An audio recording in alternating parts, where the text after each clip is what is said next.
Okay, so today's topic is feeding your child athlete.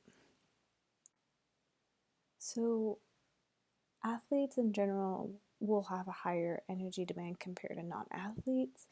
Um, some sports, the athletes may actually need to intake even more than your average athlete, and that's just because these activities last more than 60 minutes, and on average it's around like an hour and a half to 2 hours a day. And so for training for that length of time, that athlete is going to need more food and fluids to meet with the energy demands. Otherwise they might show like a, their performance is going to not benefit from that. And then, as well as themselves, they may feel fatigued and tired and low on energy. So, it's important that these particular athletes are keeping up with the demands. So, sports like rowing, cross country running, swimming, cycling, speed skating, and triathlon are all great examples of these types of sports.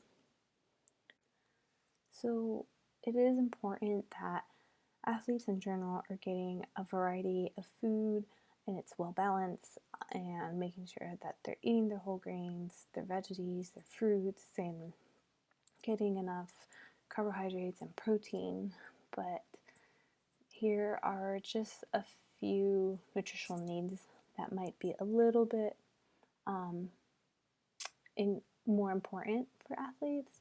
So iron, it carries the oxygen throughout the body, so iron-rich foods is important.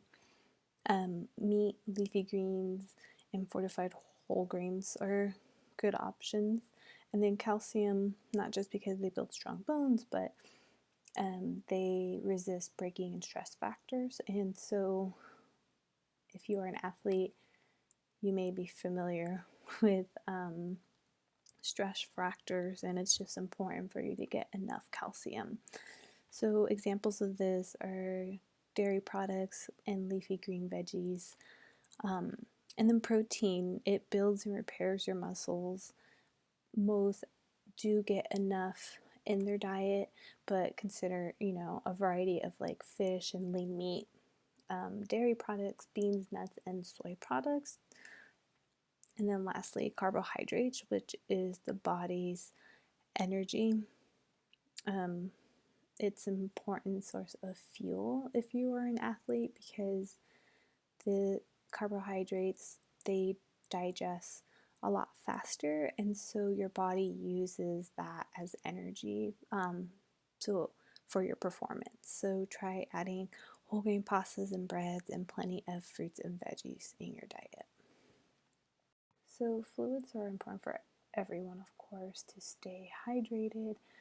It regulates your body temperature, um, but for athletes, it can also have an effect on your athletic performance, and so even mild dehydration um, can have you perform not at your best. You strength and coordination and energy are also all affected. Your body is being heated up, and normally you sweat so that way your body is like cooling down in the process. However, if you're dehydrated, you're not sweating as much because you're trying to retain the water that you have, but now your body is like overheating too much. So you might feel a heat related illness can be an issue with that. So it's best to get plenty of fluids before, during, and after.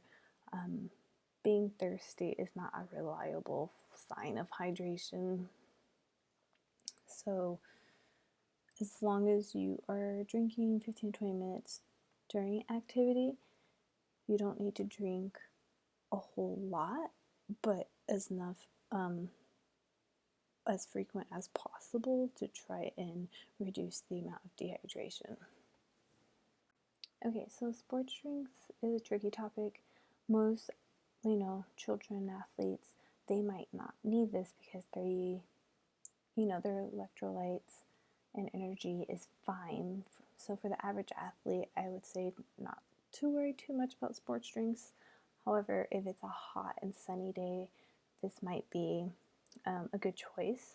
It does not replace water, but just to have some to replace like things like sodium and potassium that you sweat out could be a good idea. The athletes who are in endurance sports or just sports that last longer than 60 minutes, they may also benefit from sports drinks. Your easy ones, of course, are going to have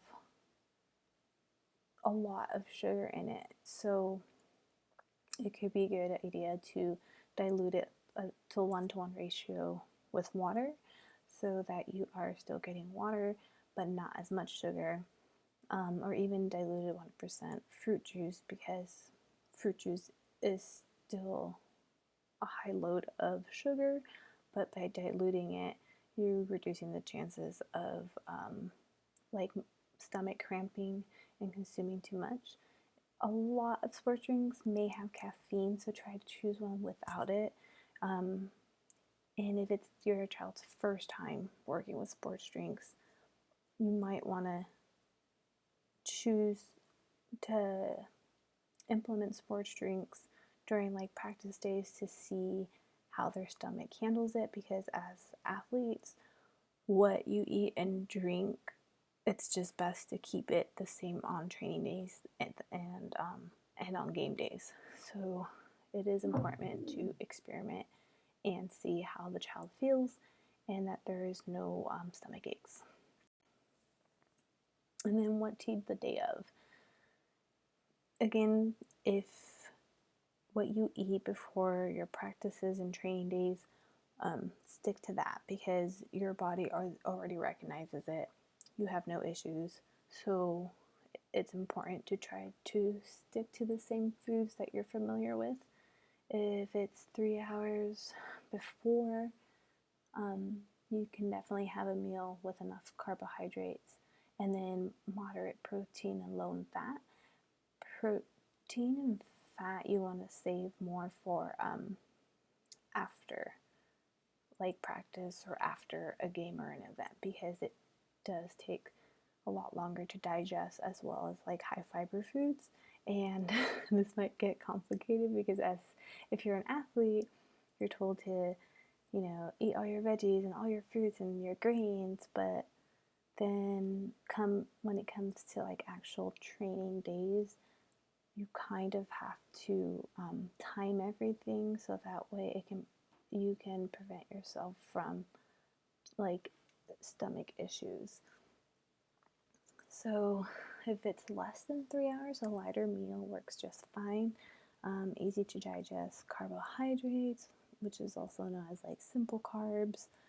And then after the game and the event, you want to replace the carbohydrates that you've lost within 30 minutes, and then again 2 hours later, but have a balance of like protein, carbs, and fat to rebuild your muscle tissue and replenish your energy stores. So hopefully this was kind of helpful for yourself and the athlete, and I think that's it.